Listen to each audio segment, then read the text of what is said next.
ओम नमः शिवाय. सर्व शिवभक्तांना 2023 हे वर्ष सुखाचे, आनंदाचे आणि भरभराटीचे जावो अशीच मी शिवजींच्या चरणी प्रार्थना करतो आणि या भीमासुराचा उपद्रव या अध्यायाला सुरुवात करतो. श्री गणेशाय नमः.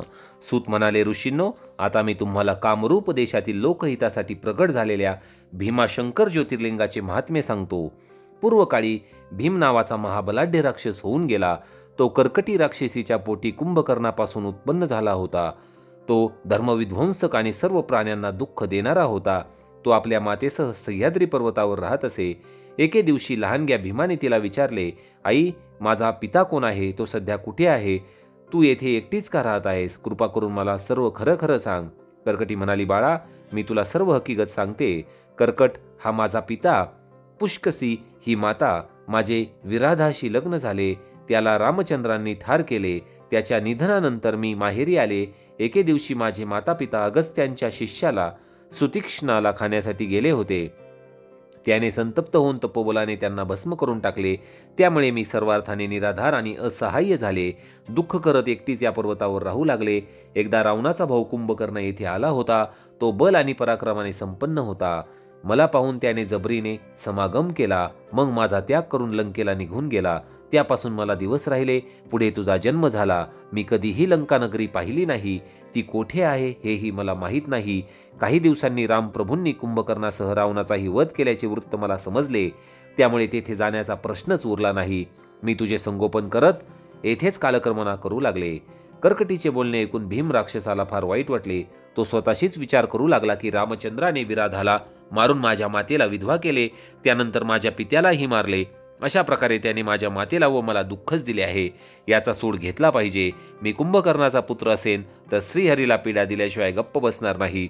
त्याच्या मनात विचारांचे काहूर माजले होते. निश्चय झाला होता, पण योग्य मार्ग सापडत नव्हता.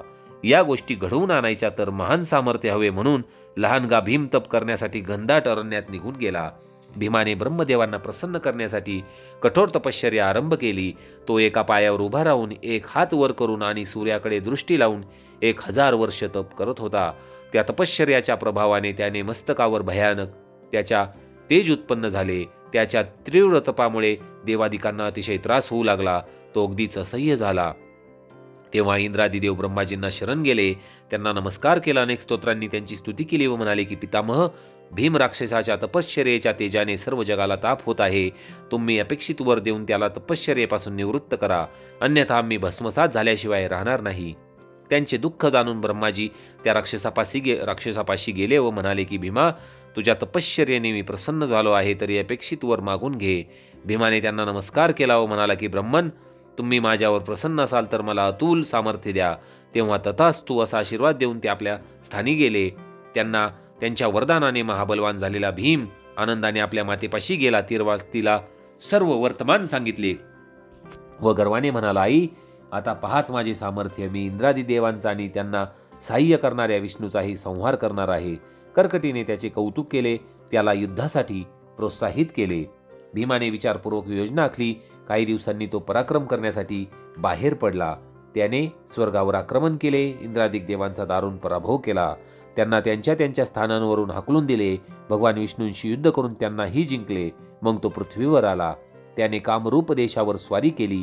तेथील सुदक्षिण राजाशी भयंकर युद्ध केले. वराने उन्मत्त झालेल्या भीमाने त्या शिवभक्त राजाचा पराभव केला. त्याचे राज्य आणि संपत्ती हरण केली. त्याला कारागृहात डांबून एकांतवासात ठेवले. त्या परिस्थितीतही राजाने शिव आराधनेत खंड पडू दिला नाही. त्याने एक पार्थिव लिंग बनवले. मग गंगेची स्तुती करून त्याला स्नान घालणे वगैरे उपचार तो मनानेच अर्पण करू लागला. पूजनानंतर तो शिवप्रभूंचे ध्यान करायचा. अनेक स्तोत्रांनी त्यांची स्तुती करायचा. ओम नमः शिवाय या मंत्राचा जप करायचा. अशा प्रकारे त्याला सर्व वेळ शिव आराधनेतच व्यतीत व्हायचा. त्याची साध्वी पत्नी दक्षिणा ही सुद्धा आपल्या पतीस सुखरूप राहावा आणि सकुशल परत यावा या उद्देशाने पार्थिव लिंगाची प्रेमपूर्वक पूजा करत होती. अशा प्रकारे ते राजदाम्पत्य संकट काळातही एकनिष्ठेने शिवसेवेत तत्पर राहिले. कामरूप देशावर विजय मिळवल्यानंतर गर्वोन्मत्त झालेल्या भीमाने राक्षसांची मोठी सेना घेऊन संपूर्ण पृथ्वीवर आपली अधिसत्ता प्रस्थापित केली. यज्ञकर्मे, धार्मिक प्रथा बंद केल्या. श्रुती, स्मृती, शास्त्रे आणि पुराणांमध्ये सांगितलेल्या धर्मांचा लोप केला.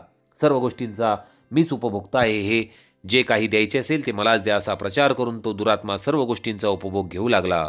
एवढे करूनही तो थांबला नाही.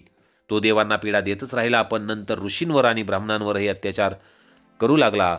भीमाच्या उपद्रवांना अंत राहिला नाही. तेव्हा त्रस्त झालेले देव आणि ऋषीमुनी महाकोशी नदीच्या तटावर जमले. त्यांनी शिवप्रभूंची पूजा करून अनेक स्तोत्रांनी त्यांचे भावपूर्ण स्तवन केले. त्यामुळे संतुष्ट झालेल्या शिवजींनी त्यांना दर्शन दिले व म्हणाले की देवांनो आणि महर्षींनो, मी तुमच्यावर प्रसन्न आहे. तुम्ही माझ्याकडून अपेक्षित वर मागून घ्या. तसेच तुमचे कोणते कार्य करू ते सांगा. तेव्हा उपस्थितांनी विनयाने हात जोडले व म्हणाले की हे महाप्रभू, तुम्ही सर्वज्ञ आहात. तरीही आमचे दुःख निवेदन करतो की कुंभकर्णाच्या पासून कर्कटीच्या पोटी जन्मलेला भीम राक्षस ब्रह्माजींच्या वरदानामुळे फार बलाढ्य आणि उन्मत्त झाला आहे. तो आम्हाला रात्रंदिवस त्रास देत आहे. आमचे रक्षण करा. आमचे जगणे नकोसे केले आहे, म्हणून आम्ही तुम्हाला शरण आलो आहोत. त्या दुष्टाचा वध करा आणि आमचे रक्षण करा. त्याच्या जाचातून आमची त्वरित सुटका करा. शिवजींनी त्यांना धीर दिला व ते म्हणाले की तुम्ही जराही काळजी करू नका. आम्ही लवकरच त्याचा वध करतो. आता निश्चित होऊन आपापल्या स्थानी जा. तत्पूर्वी माझे एक काम करा की कामरूप देशाचा राजा सुदक्षिणा याची भेट घ्या. तो माझा विशेष भक्त आहे. माझ्याविषयी त्याला नितांत आदर आहे. त्याला सांगा शिवजींचे तुझ्याकडे लक्ष आहे. ज्याने तुझ्याशी युद्ध करून तुझा पराभव केला, तुला कारागृहात टाकले, त्या दुष्ट भीमाचा मी लवकरच वध करतो. त्या आश्वासनाने देवांना आणि ऋषींना मोठा आनंद झाला. त्यांनी कामरूप देशात जाऊन सुदक्षिणा राजाची भेट घेतली. त्याला शिवजींचा संदेश सांगून ते आपापल्या स्थानी निघून गेले. तर श्रोतेहो, अशा प्रकारे भीमाशंकर ज्योतिर्लिंगांची जी कथा आहे त्याविषयीचे आपण अध्याय पाहत आहोत. या अध्यायामध्ये आपण पाहिले की भीमासूर राक्षसाने कसा उपद्रव केलेला आहे.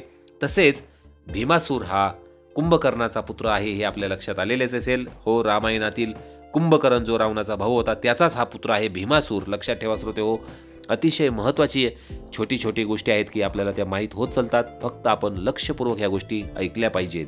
श्रोतेहो, पुढील अध्यायात आपण भीमाशंकर ज्योतिर्लिंगाची उत्पत्ती कशी झाली याची कथा पाहणार आहोत आणि भीमासूर राक्षसाचा वध करणार आहोत. ओम नमः शिवाय.